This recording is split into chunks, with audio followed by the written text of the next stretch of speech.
Olá, eu sou Romina Lindemann e apresento o Papo de Bruxa, um espaço de troca de experiências e de vivências. Cada entrevista é uma cerimônia, um lugar profundo que movimenta sombra e luz e com muito amor compartilhado com vocês. Aqui podemos empatizar com nossas diferenças e aprender com o caminho de cada bruxa. Mais um Papo de Bruxa. Hoje eu tô aqui com a Nina da hora, gente. O que é esse nome? Eu amo muito. E esse sorriso incrível. Desde que eu conheci essa menina, que é um mulherão, que eu admiro muito, assim, eu queria muito estar mais próxima. E eu fiquei muito honrada, assim, grata por você vir aqui sentar no sofá das bruxas. Essa bruxa é a bruxa da tecnologia. Hoje a gente vai aprender muito com essa mulher incrível, que eu tava doida pra conhecer. E aí eu vou começar dando o nosso presentinho.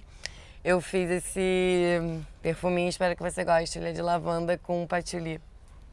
Ah, patchouli eu adoro. Espero que você goste. A Chantal também deu um pra ela de presente. Sempre que vem aqui eu faço um feitio. Espero que você goste. Eu amo patchouli. Eba.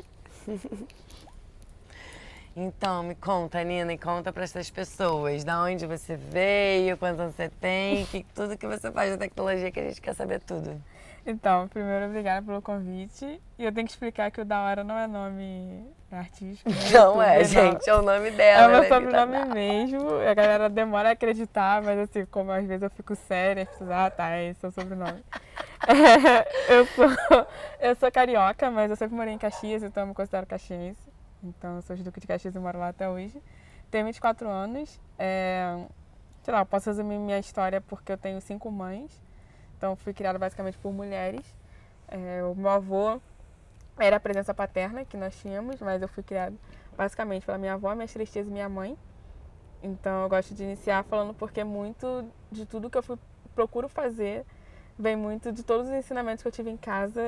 Nenhuma delas eram da área de exatas, são da área de exatas, mas todas são professoras. Então, eu aprendi a respeitar e aprendi muito também a equilibrar para fazer a galera entender que ciência não é só a ciência exata, não é só a ciência da computação, não é só engenharia.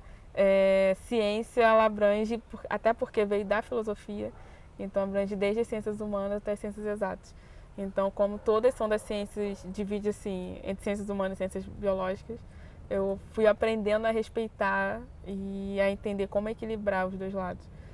Então, posso resumir que muito do que eu faço, muito do que eu sou, é por causa delas. Eu te conheci num lugar muito especial, né? Que é o Olab, o espaço da Gabi. Espero que ela sente aqui em breve nesse sofá, muito ocupada. Mas é um lugar que eu admiro bastante, né? Então eu queria que você contasse um pouquinho de como que foi isso, porque eu não te conhecia antes disso, então eu não sei se você já era descoberta lá assim ou não. E como que é essa sua caminhada na tecnologia? Conta mais pra gente. Então, eu pensei a tecnologia quando eu fiz o meu primeiro estágio. Na real, eu entrei na faculdade com 17. E aí eu logo depois entrei no estágio numa escola aqui da Zona Sul. Então eu estudava em Petrópolis antes de ir pra PUC. Então eu fazia Caxias, Petrópolis, Lagoa, Caxias, Petrópolis, Lagoa todo dia. Nossa! E foi assim durante um ano, que era um estágio primeiro de tecnologia. E depois eles viram que eu ficava conversando muito com os alunos, tentando ensinar eles, tipo, sei lá, cara, faz uma apresentação que vá além do PowerPoint. E aí os professores foram chamaram, você não quer fazer um projeto de programação com os alunos, um piloto? E aí, assim, esse piloto foi que eu fiquei dando aula na escola por 3 anos. E foi o primeiro estágio, o primeiro emprego, porque logo depois eu fui contratada. Eu já estava estudando na PUC, eles ajudaram muito a incentivar eu fazer essa transferência, a correr atrás da bolsa, que eu não conhecia nada disso. E nesse meio tempo, isso já era entre 2015, eu conheci o Olab, se eu não me engano, em 2015, final de 2015. 2014 eu já estava no estágio. E aí eu conheci porque eu fui no primeiro dia no Olab, que o Olab tinha um primeiro dia que era para você conhecer o espaço. Conhecer os cursos que tinham na época, conhecer os projetos, conhecer o espaço e ver como que você poderia contribuir e utilizar, né? E aí eu fui nesse primeiro Olab, que era apresentado pelo Gil e pela Sil. E aí eu fiquei encantada, falei, caraca, tem um espaço desse aqui no Rio e tal.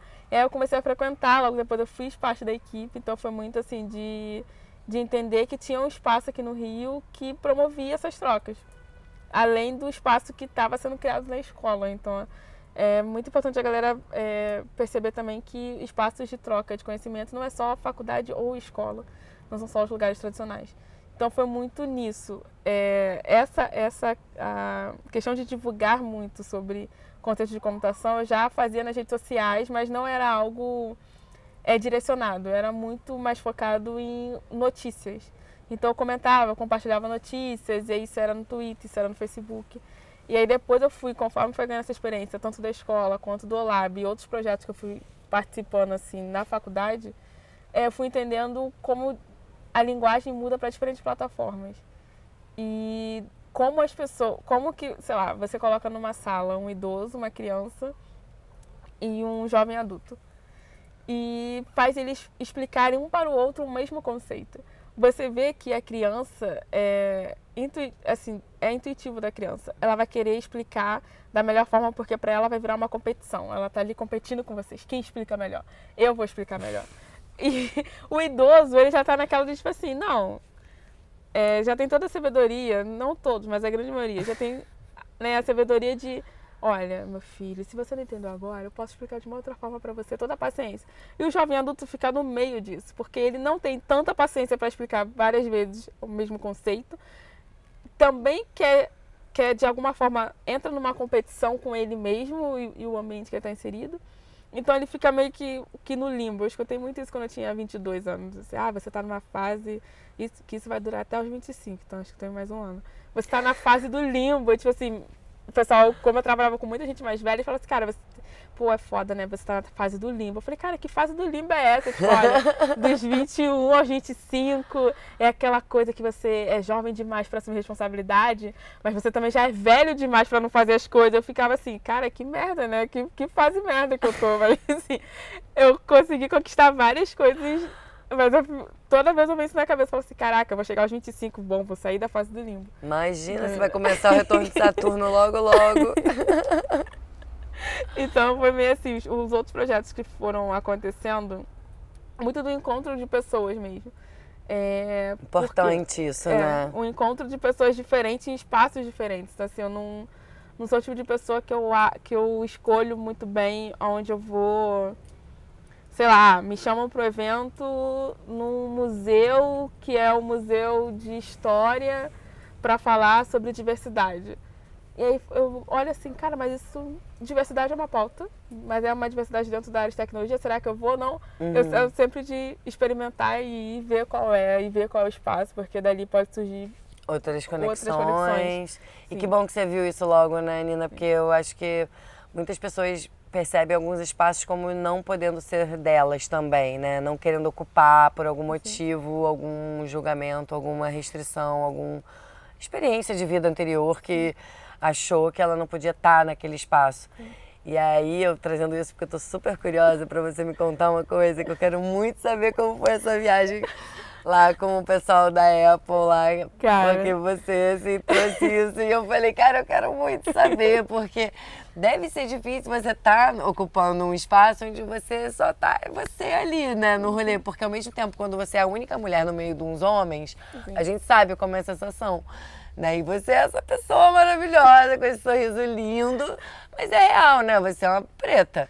E aqui no Brasil a gente tem um contexto, lá nos Estados Unidos a gente tem também um outro contexto que, né, não é muito diferente do daqui, mas que eu acho que a cena preta lá fora é mais respeitada, assim, tem um pouco mais de espaço, né? Digamos assim, você vê, né, preto ocupando todos os lugares lá fora, né? Aqui você ainda setoriza isso ainda.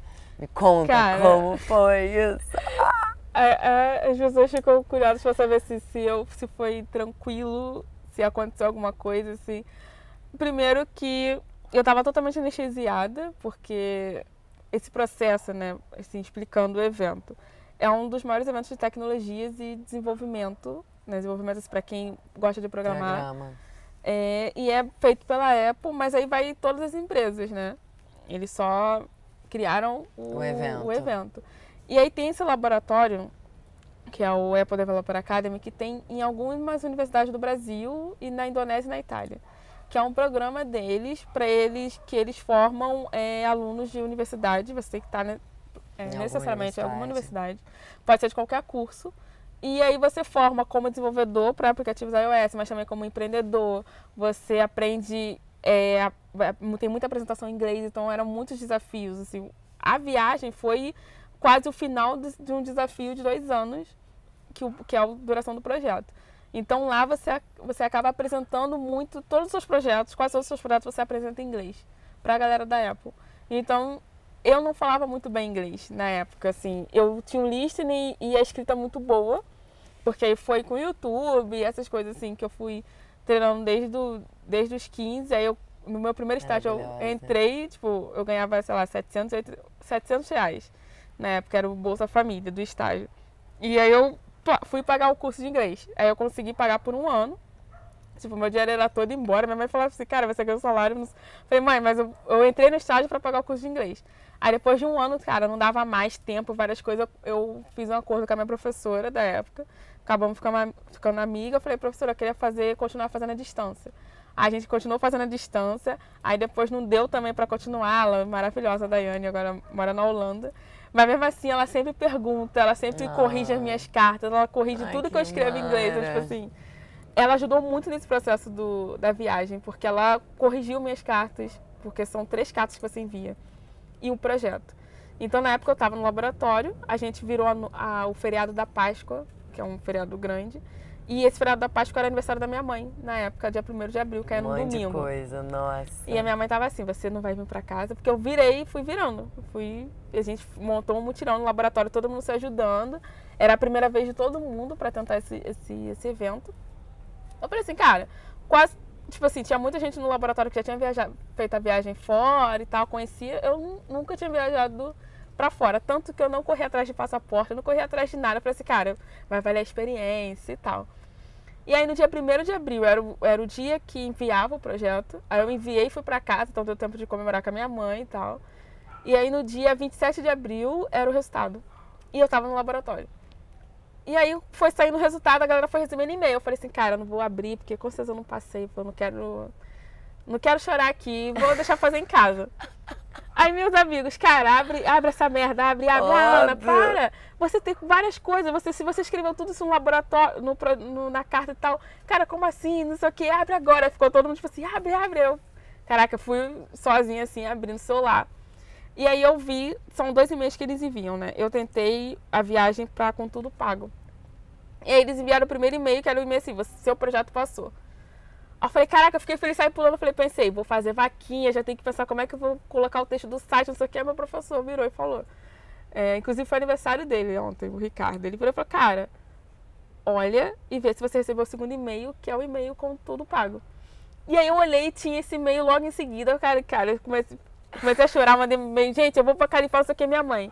Mas como que você vai? E minha tia, gente, de onde saiu isso e tal? Aí eu tive que contextualizar. Só que assim, eu tinha 2 semanas para correr atrás de passaporte, visto e tudo. Deu certo. E eles estavam assim, cara, Ana, se você não conseguir, não fica triste. Tenta no próximo ano. Eu duvido, eu pedi a carta pra Apple, falei assim, cara, preciso de uma carta, porque com a carta eles agilizam o visto. Claro. Então eu entrei, tipo, foi uma correria. Foi uma semana passaporte, outra semana visto. E aí, de 3 de junho eu viajei. Então, foram uma semana depois do meu aniversário. Não, eu tava assim... Ai, louca, não perdi o passaporte. Porque assim, 27 de abril só o resultado. Tudo de emergência. Tudo de emergência. 27 de abril só o resultado. Aí demorava ainda mais uma semana para eles fecharem o resultado. Mais uma semana para não sei o que. Sobrou 2 semanas para eu conseguir correr atrás de tudo. Porque até para fazer a entrevista e tudo mais, eu tinha que ter tinha que a comprovar. carta. E aí eram 2 semanas depois do meu aniversário, que eu faço no finalzinho de maio. Eu falei, cara, meu presente é dólar. Então eu saí pedindo dólar pra todo mundo. E tava R$4 na época e pá. Fui fazer a viagem, minha mãe e minha avó. A minha avó, minha filha, minha avó nunca viajou de avião. Eu nunca viajei de avião. Você já fez viagens de avião? Porque minha primeira viagem foi com 18 anos também pra São Paulo. E foi um desespero. Eu tinha que fazer videochamada todo dia com a família. Gente, São Paulo são 40 minutos. Mas você está comendo? Tô. E essa viagem para os Estados Unidos foi assim... O auge, minha avó, minha filha, mas você tem medo de andar de avião? Eu falei, não, vó, já perdi o medo. não levanta. E assim, ou seja, assim, a minha mãe chegou e falou, filha, você tá na era Trump. Você não entra na alfândega, né, naquela entrevista que a gente faz. Não fica rindo alto, não fica rindo. Não fica, pra eles não acharem que você tá de gracinha. Só entrega e não fala nada. Então, assim, minhas tias falando, qualquer coisa você manda mensagem. Falei, tia, qualquer coisa manda mensagem. Como é que vocês vão fazer? E aí, tipo, mó zoeira, os meus amigos, assim, cara, todo mundo muito feliz. Foi uma época que, assim, a galera compartilhava muito. Os amigos que já tinham viajado me ligavam para dar conselhos, mandavam mensagem. Ana, tem isso, cara, eu tenho amigos que eles acabaram indo estudar em Nova York. Então eu tenho uma amiga, a Renata, falou, cara, qualquer coisa que você precisar, meu endereço. Só que eu falei, gente, que desespero, calma, já tô com medo, já achando que vai acontecer. E aí cheguei, eu viajei sozinha, não consegui dormir. E era um tempo grande de viagem, mas eu fiquei muito ansiosa, não dormi. Ah, com certeza. E aí quando eu cheguei porque eu fiz estadia em Miami, parei em Miami, aí quando você passa ali pela alfândega, eu falei, lembrei os conselhos da minha mãe, vou ficar séria e entreguei o papel. Aí o cara começou a conversar comigo, rindo da iPhone, eu também tenho iPhone, vai pro evento da Apple, parabéns. Aí eu fiquei assim, será que eu respondo ele ou não? Eu não sei se o cara fazendo um teste. Aí eu só ria. Aí tá, passei, eu falei, mãe, o cara riu, a minha mãe. Ai, meu Deus do céu. Você já passou? Eu falei, mãe, eu já passei, já tô indo pegar outra conexão e tal pra São Francisco. E aí, quando eu cheguei em São Francisco, eu encontrei os outros amigos, cada um foi num voo, mas a gente se encontrou lá.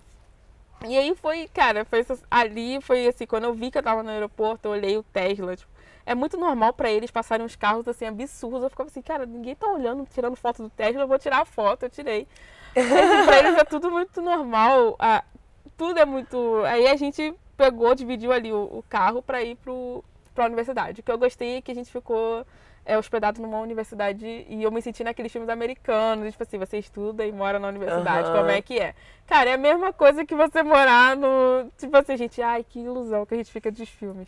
Então, Total. o legal foi a troca com a galera, Claro. e aí começou o evento e tudo, assim, eu lembro que eu tava muito ansiosa para conversar com as pessoas em inglês e saber se eu ia entender.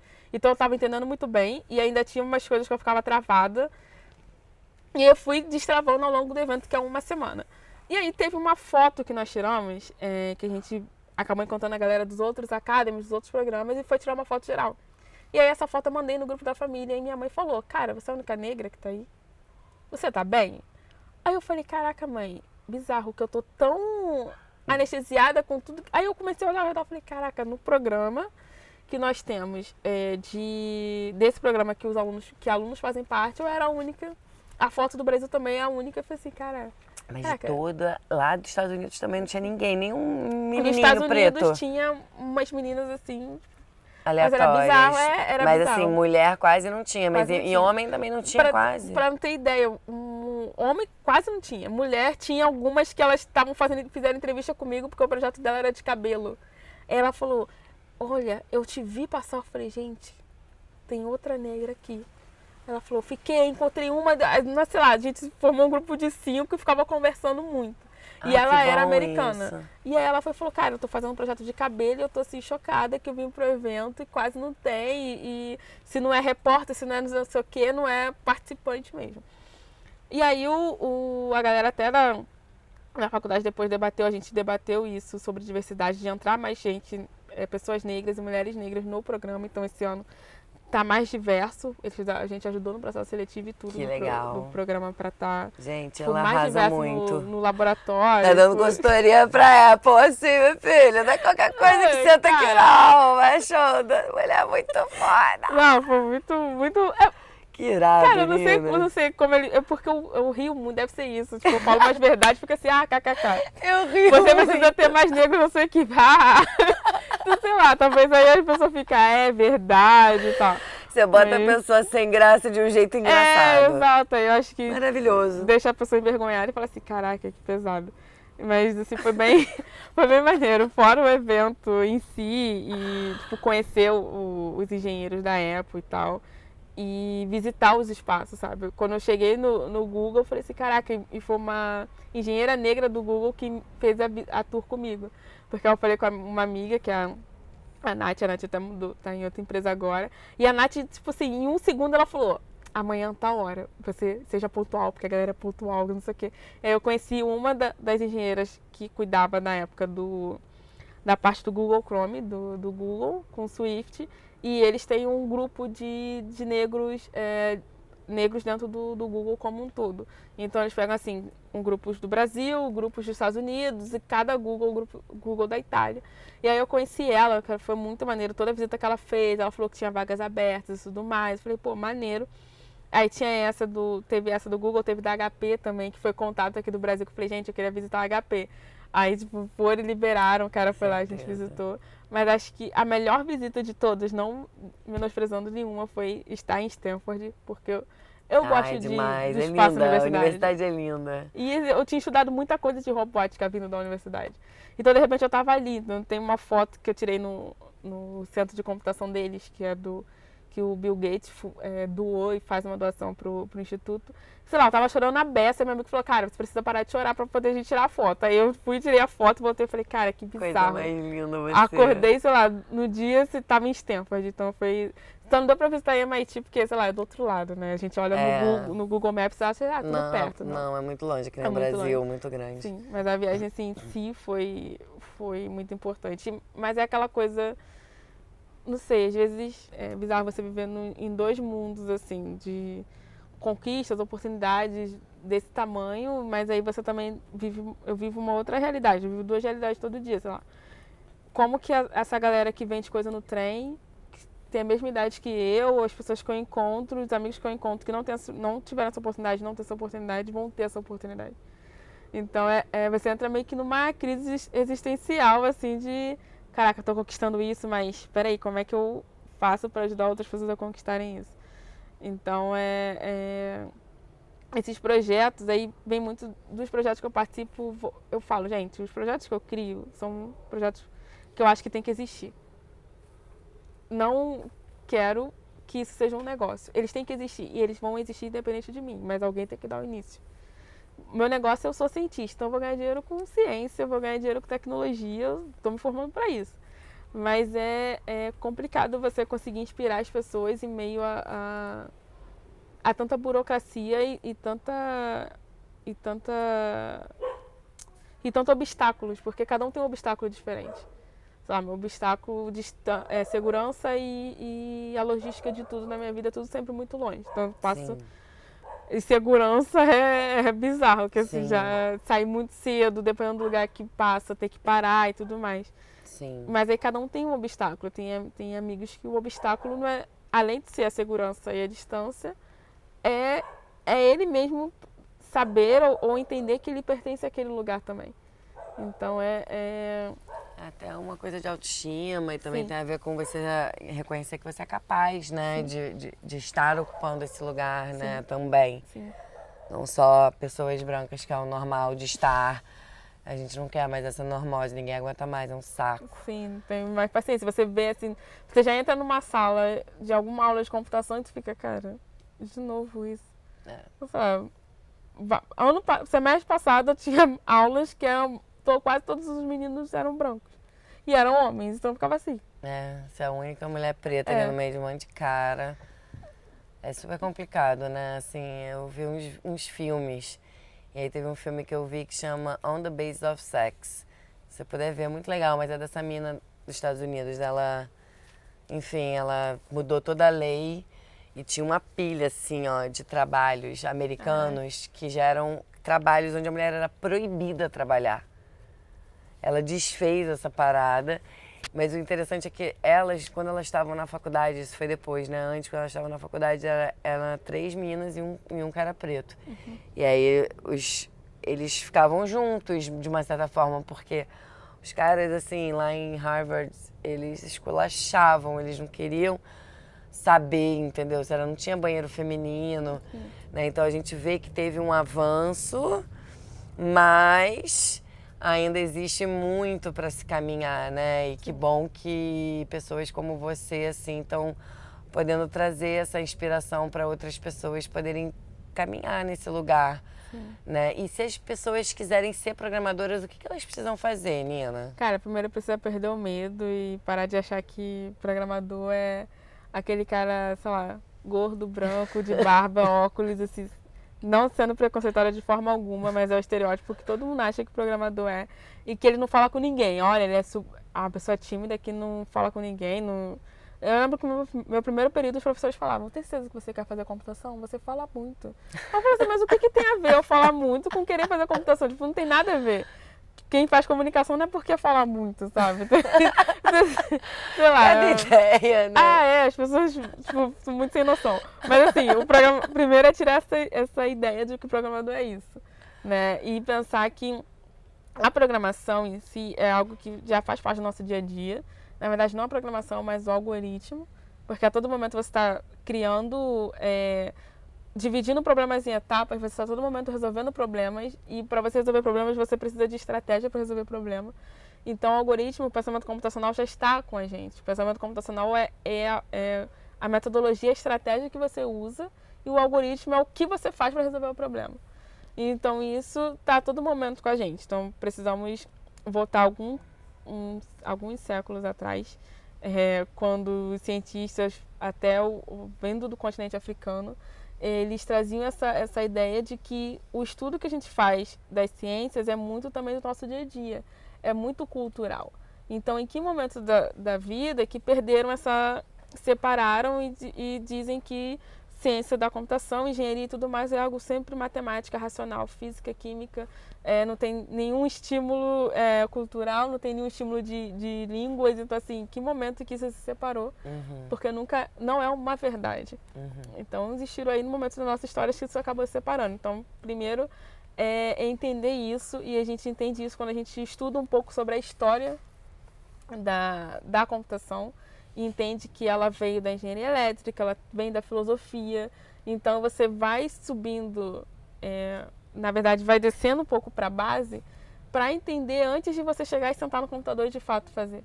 Então primeiro todo esse trabalho, que é um trabalho reflexivo e que ajuda muito na autoestima de você se ver nesse lugar. E o segundo, que aí já é a parte mais prática, que é de execução mesmo. Tem um curso muito maneiro do Fernando, que é um cara, um cientista da computação que ajuda muito a comunidade Python, que é Python para zumbis. Então esse nome é super engraçado. Ele fala às vezes assim, que tinha alunos dele que ele via que estava resolvendo exercício no Natal. Assim, parava e falava assim, cara, mas as pessoas estão estudando no Natal e assim, meu Deus, será que o que esse curso está fazendo com as pessoas? Mas não, é porque é tão interessante você ir aprendendo e vendo que você consegue resolver pequenos problemas usando o computador, usando a programação, que você acaba se interessando e estudando mais. Mas eu diria para iniciar pelo lado reflexivo, de você entender essa história, de você não achar que tudo é só matemática, física e química, e quando você para de achar que tudo é matemática, física e química, ou só matemática, que já assusta muita gente, você fica mais aberto a entender. Porque um dos maiores erros nossos é a gente não entender a origem de nada. Então a gente pega as coisas no meio e aí já um meio pro fim, que somos nós hoje, a gente acha que assim, nossa, esse é o mundo. E aí tem, sei lá, muito estudo lá para trás que a gente nem tem acesso e desconsidera de uma certa forma pela ignorância, Sim, né? pela ignorância. Não tem acesso. Os professores, muitas vezes formados, não têm acesso a esse material também para passar nas escolas. Então, enfim, esse acesso, essa quebra que teve entre a ancestralidade e o que a gente vive hoje é algo que prejudica o nosso presente. Sim, né? Tem que pegar esses pedaços e montar, e normalmente, né, às vezes não encaixa, até porque as versões, né, são as versões do colonizador, que não sempre é a versão única do rolê, né? Sim. Tem mais pessoas participando dele. Exato. Mas é interessante mesmo isso. E aí eu fiquei com uma outra dúvida, assim, o que a pessoa precisa gostar de fazer, ou como que é, assim, mais ou menos o dia a dia da programação? Porque eu não faço a menor ideia. Eu sou uma pessoa que eu vivo o computador o dia inteiro, porque eu fico muito, né, me comunicando pelo celular, o meu trabalho, né, eu falo com muitas pessoas pelo, enfim, todos os meios de comunicação que a gente usa hoje. Mas também faço coisas no computador, né, que eu fico horas lendo e tal. Então eu sou uma pessoa, e eu confesso que quando eu era novinha, eu jogava muito videogame. Muito videogame. Mas assim, eu virava a noite jogando videogame. E eu sempre gostei também de tecnologia, então eu sou uma pessoa que eu gosto de tecnologia, não sou avessa. Sim. Mas, né, hoje a gente tem de tudo quanto é tipo de gente por aí, né? As pessoas que não querem nunca ouvir falar e aqueles que são já os mais radicais, os famosos nerds, né? Sim. Como você. Sem preconceito, a gente Sim, ama os gente, nerds. sim. Giara, essa pergunta é muito engraçada, porque hoje tá acontecendo um movimento no presente que é muitos dos programadores saírem um pouco desse lugar de a pessoa que o produto chega, que o problema chega ali no final e ele tem que colocar na rua e resolver. A gente tem participado muito do processo. E participar desse processo envolve você não estar muito no computador. Então, o dia a dia, assim, normalmente, dependendo da área que você escolheu. Então, sei lá, a galera de ciência de dados que tem a programação ali, que tem os estatísticos, que tem os matemáticos, é uma galera que antes de chegar na programação, de fato, o dia a dia deles é muita discussão, é muito entender os modelos que eles estão querendo criar, é muita matemática. Então, para a galera que trabalha com robótica, tem essa parte de você testar o que você está fazendo com os robozinhos, de você modelar. Então, depende muito da área que você está inserido. Mas, normalmente, o que tem acontecido é isso. É o programador, o desenvolvedor, ele sair dessa caixinha, que a gente vive nessa bolha, e invadir outras bolhas e conversar e interagir com outras áreas para entender melhor esse processo. Quando chega no final para ele programar, cara, ele já está com todo o processo feito na mente, ele vai sentar e vai conseguir colocar isso na linguagem do computador. Então, depende muito. O meu dia a dia é um dia a dia... Cara, não tenho rotina. Não tenho uma rotina, porque pode ser que hoje eu tenha reunião com a galera, sei lá, eu trabalho muito com produção de conteúdo, então eu tenho reunião com a galera de conteúdo para fazer um conteúdo, sei lá,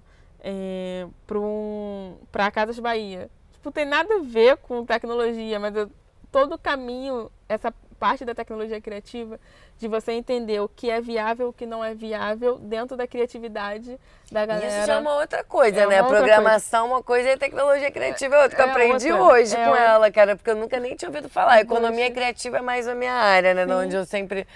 Onde eu vim, onde eu atuei todos esses anos. Outra coisa. Mas me conta mais sobre a tecnologia criativa. Que já é você ter esse olhar e tá muito com a galera que respira isso. Então, assim, em agência, vamos dizer, a galera de planejamento, mídia, criação, eles estão criando, mas ao mesmo tempo eles querem tornar isso palpável, querem tornar isso real. E aí entra a tecnologia criativa, que como estão investindo muito em tecnologias para tornar mais acessível a criatividade, e aí tem uns poréns que a galera acha assim, vai substituir os designers, os robôs. Não. É um processo de algumas... processo. a gente viveu a mecanização, né? Estamos vivendo.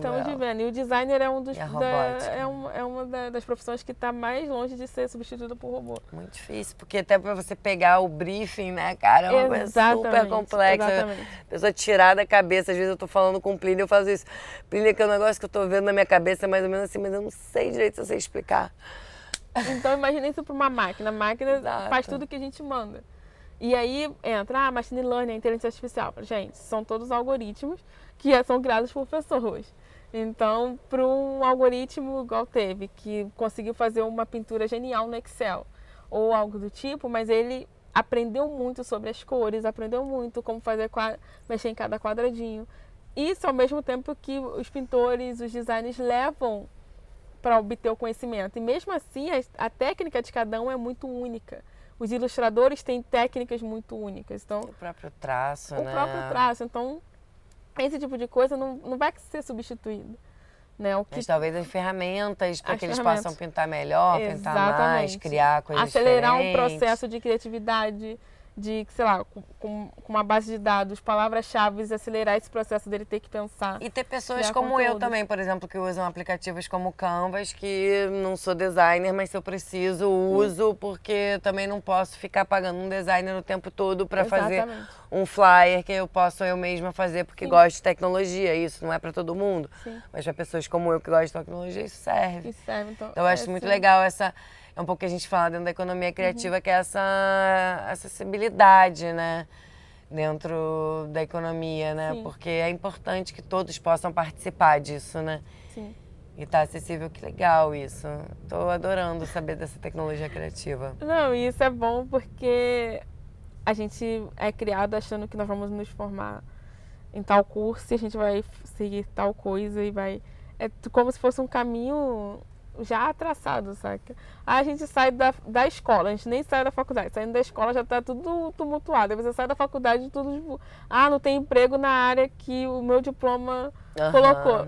Eu vou ficar sem emprego. Então isso ajuda você a ter essa autonomia de saber que o que você se forma também não necessariamente é o que você vai trabalhar a vida toda. E pode te abrir portas para você ir adquirindo conhecimento e Em diversas áreas. em diversas áreas. E me conta um pouco mais desses projetos na África. Então, tem o Ogunhê que tá virando meu projeto final na faculdade.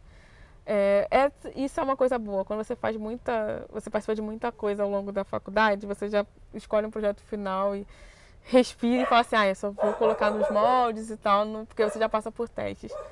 E o Ogunhê foi um projeto do laboratório da Apple, que a gente tem que fazer um projeto final, 2 projetos finais. E eu escolhi fazer esse. Eu fui fazendo sozinha porque era o projeto final. E também por um desafio e por um dilema que eu sempre tive desde que eu entrei no laboratório, que é por ele ter esse nome, ser patrocinado por quem ele é patrocinado, apoiado, como que eu ia tornar isso acessível dentro dos movimentos que eu faço e participo. Então, o Ogunhê,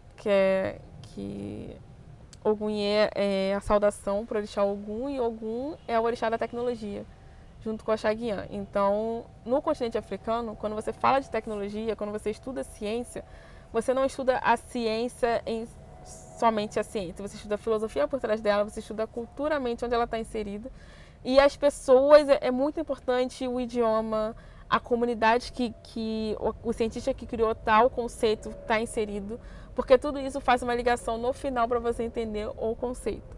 Então, no continente africano é muito forte as religiões de matriz africanas, apesar que também ser muito forte o catolicismo, ser muito forte religiões próprias, né? Os evangélicos, religiões próprias do continente africano.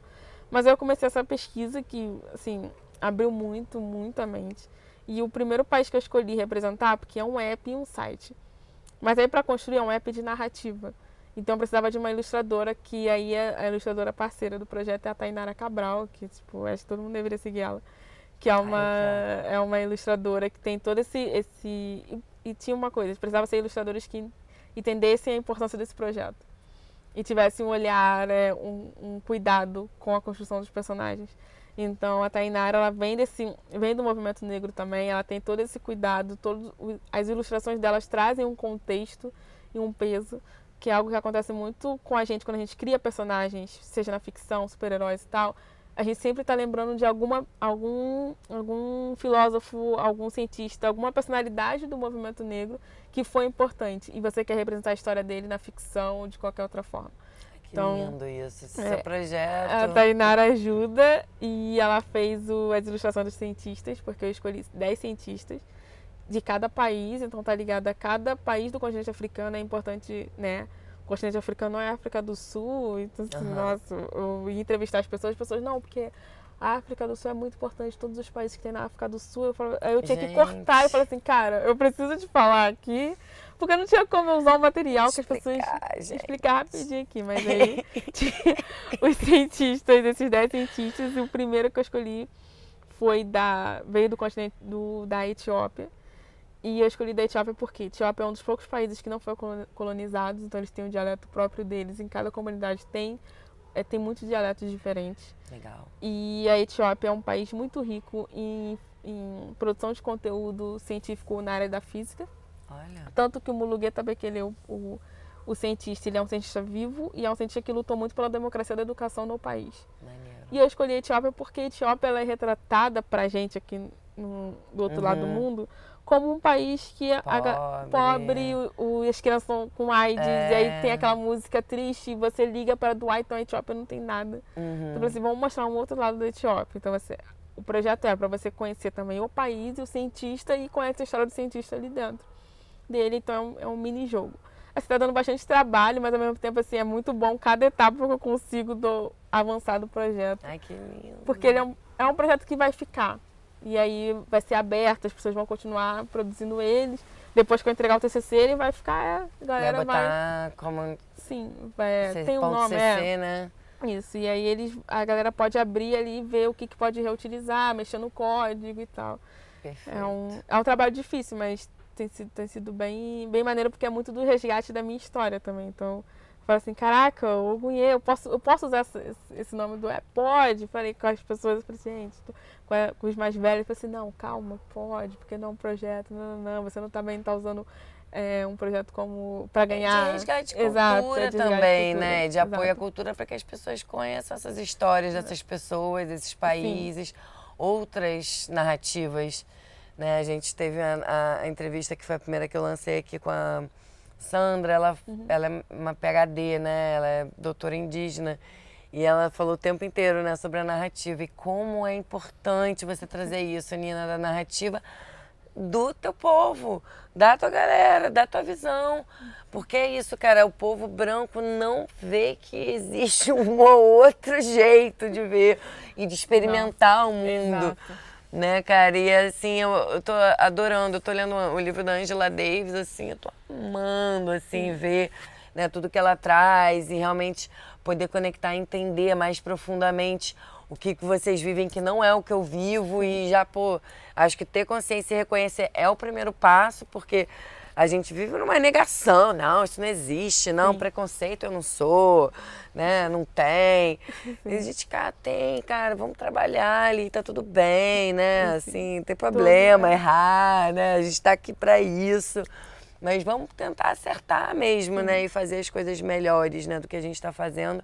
Eu acho que faz muito parte, assim, de incluir, né, e de ter todas essas pessoas, esses personagens.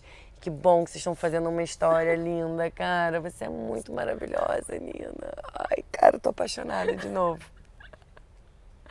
Não, isso que você falou do preconceito é tipo, cara, todo mundo nasce preconceituoso, né? A gente nasceu numa sociedade patriarcal, então a gente tem que desconstruir isso e ir trabalhando. Não vim com a frase assim, ai não, mas a minha família me criou para respeitar os humanos. Eu fico assim, ai não. Ai, gente. Cara, tem muita informação, eu fico, ai... Só nos memes, né? Só, eu fico mandando figurinha, a pessoa fala, você não vai? Eu falei, cara, eu não, tô cansada, eu não vou. Outro dia eu falei no Twitter, sei lá, eu tava pedindo indicação de desenvolvedores negros pra iOS pra poder indicar pras vagas. Aí o pessoal, pô, divulgou pra caraca, mandou vários nomes, aí veio o pessoal, não, porque esse racismo de vocês é o que faz a segregação. Eu, caraca, peraí, o cara falou tanta coisa em uma frase. O racismo de vocês é que faz a segregação. Você está pedindo um desenvolvedor negro, eu fiquei assim. Aí eu olhei o Twitter e falei, cara, né, o Twitter tá bombando, assim, várias tretas. Falei assim, cara, não tem condições de tratar com você, eu tô muito cansada. Aí eu fui e mandei uma resposta geral. Falei, olha, gente, eu não tenho tempo de responder threads, infelizmente, porque eu tenho um pouco corrida, mas eu queria dizer pra vocês assim, por mais que eu não tenha paciência nem tempo, eu posso dar dicas de livros e textos e artigos que vocês possam ler e aí faz a reflexão. Porque às vezes não vale a pena você gastar o seu tempo argumentando com quem não está te ouvindo. Exatamente. E aí a sua saúde mental, sei lá, eu trabalho muito a minha mente, eu preciso ter ela trabalhando ativa e trabalhando. bem, senão, tranquila, sem então, aquela coisa, aquele zumbido. Então eu falei, cara, eu indico o livro pra vocês de boas. A pessoa riu pra caraca, indica aí. Eu falei, gente, eu indico artigos pra vocês, ó, mando o link. Exato. Posso mandar amigos que são mais pacientes, se informam. Cara, quem tem acesso à informação é inadmissível. Esse tipo de postura ainda hoje em dia, né? Só você realmente ir atrás, ser humilde, né? Sim. Pedir para um amigo, ter mais amigos do rolê, entender, né? A Jana, né? Que o Clínio tá aqui por causa da Jana e foi quem me apresentou. Aprendi tanto com ela no primeiro dia que eu conheci ela, assim, me ensinando mesmo sobre preconceito, sobre racismo e me colocou mesmo para refletir de acordo com as minhas atitudes, de acordo com o meio onde eu vivo, porque para mim foi muito fácil, né? Eu também posso entrar em várias frases, né, de efeito, ou essas frases horrorosas que a galera fala, mas não é isso, né? Eu acho que é uma mudança de atitude mesmo sua e de entrar num lugar mais humilde e ver, cara, gente, é horrível isso. Não dá mais para admitir, né? A gente já mudou, o negócio não tem mais como voltar, ainda bem, porque o negócio lá atrás era muito feio, muito feio. Sim. E agradeço muito a todas as, principalmente as mulheres, porque foram elas, cara, que lutaram muito, né? Tanto as mulheres brancas como as mulheres negras. E aí eu tô lendo esse livro da Ângela e eu não terminei ainda, mas eu tô no meio desse momento onde os homens negros querem o sufrágio, também querem votar, e aí dá meio que uma ruptura, porque as mulheres brancas que também querem votar se sentem ameaçadas pelos homens negros. E as mulheres negras já estão lá atrás, né? Mas tinha uma sensacional, que eu esqueci o nome dela, mas que eu vou ler alguma coisa dela, que fez muitos discursos e trouxe muito, tanto empoderamento eu achei para as mulheres, apesar de ainda da mulher branca ficar insegura, né, com a mulher preta naquele tempo, né, sei lá, 1800 e blau, que era 1860, a época que eu tô lendo dessa parte do livro. E aí me deu muita esperança, assim, me deu também uma tranquilidade de falar, cara, que bom que ela se encorajou e falou, mesmo com tanto julgamento, mesmo com tanta falação, né, que era o que a gente estava falando, se você se sente julgada, cara, eu tenho certeza que aquela mulher, ela foi muito julgada e tem que ter pessoas assim, como você que, na verdade, não foi você que não falou que foi julgada, foi a Chantal, eu tô confundindo, mas já posso estar confundindo toda a história, mas que alguém deve pensar, né? O que ela pensa que ela tá fazendo ocupando aquele espaço? Tá ocupando um espaço que é dela, porque ela tem meritocracia? Não, estudou pra caralho, ralou pra estar onde ela tá. Esse negócio, assim, é pra quem quer e qualquer um pode querer. Sim. Então, a programação, isso que ela faz, a tecnologia, é para todo mundo, tá acessível. A gente teve, eu que sou, né, de uma década a mais que você, eu tenho 38, vivi esse meio tempo entre ser um pouco mais analógico e ter a tecnologia, né? E aí vejo, né, um pouco das pessoas também, às vezes, da minha idade, um pouco mais resistentes. Mas é inerente, a tecnologia tá aí. A gente estudava na Barça. Você pegou Barça? Você não pegou Barça, você é muito novinho também. Gente, eu tô vestindo a velha aqui mesmo, né? A abuela do sofá. A gente estudava na Barça, aí você vê assim, o Google te acha qualquer palavra em 0,0, sei lá quantos poucos segundos, e a gente levava muitos minutos para achar uma palavra na Barça, e aí você saber o que era, e você procurar todo o seu dever de casa, e xerocar, e não sei o quê. Então, assim, o acesso à tecnologia a gente tem que agradecer, de uma certa forma, também a inclusão.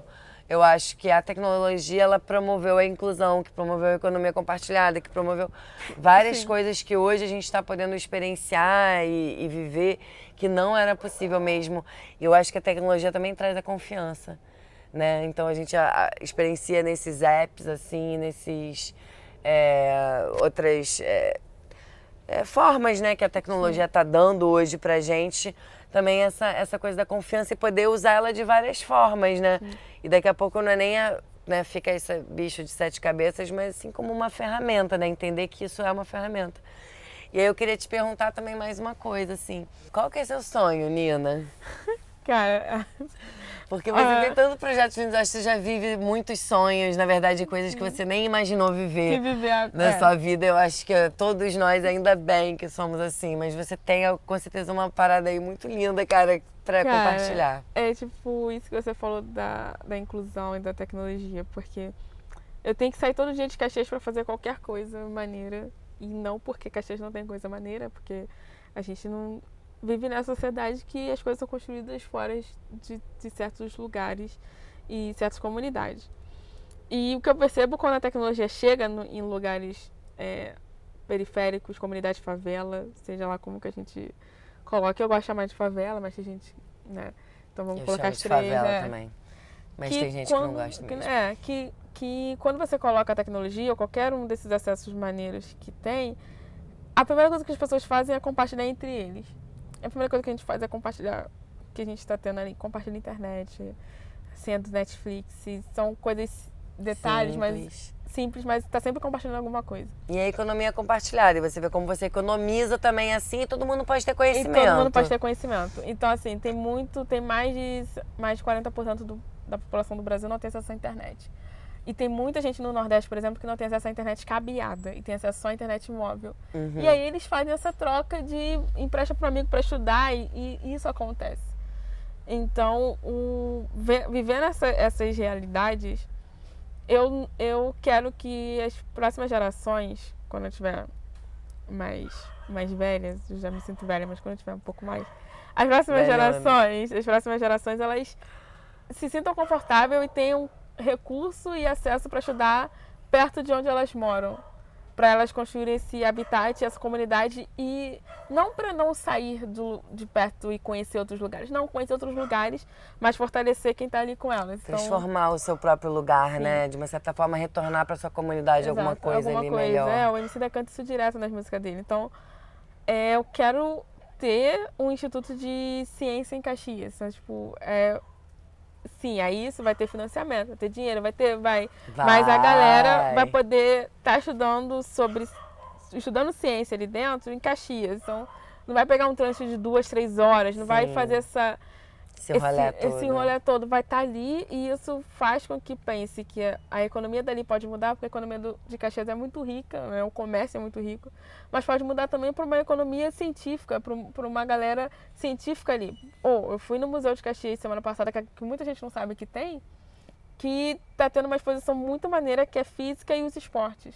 Então você aprende física correndo, tem uma pista de corrida, tem 2 campos de futebol, tem uma parte que é de levantamento de peso, tem outro de basquete. Eu falei assim, gente... Irado. Aí eu fui da filmagem, botei no Instagram, galera, ué, tem isso em Caxias? Eu falei, gente, como assim tem isso em Caxias? Assim, as coisas não são só centro do Rio de Janeiro, Zona Sul e Barra. Claro. Então, eu descobrir o seu bairro, né? Exato. Descobre a sua comunidade. Descobre a comunidade. Então, o sonho é fazer isso em Caxias e aí a sede, sei lá, pode ter em outros lugares, mas a sede, sei lá, e a galera de lá, tipo, ter esse acesso, sabe? Irado. Sem definir idades. Eu gosto muito. Todo mundo bem-vindo. Todo mundo bem-vindo. O Instituto de Macaíba é assim, eles não têm a graduação, mas eles têm o iniciação científica com os jovens e tudo mais. E aí os jovens saem dali da iniciação científica, fazem a graduação na universidade perto de Macaíba e depois voltam para fazer o mestrado lá.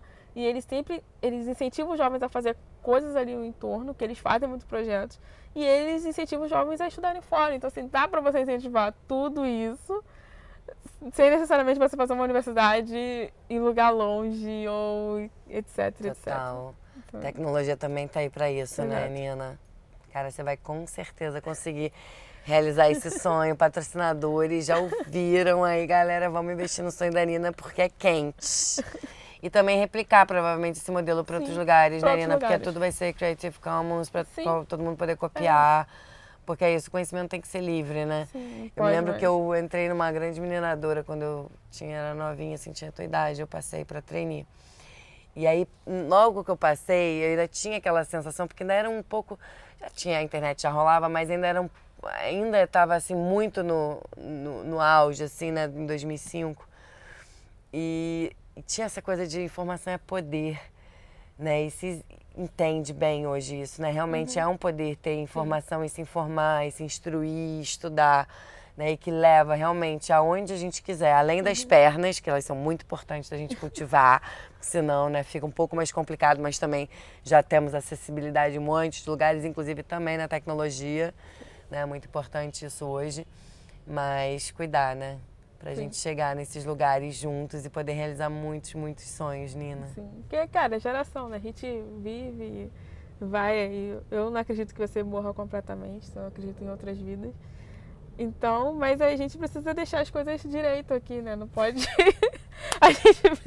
pra replicar, a gente precisa deixar as coisas organizadas. No momento tá tudo meio desorganizado, a gente tem que pensar na galera que vai vir depois, sabe? Não pode, tipo, deixa assim mesmo. Gente, essa menina tinha que estar canonizada já como Santa Nina da tecnologia.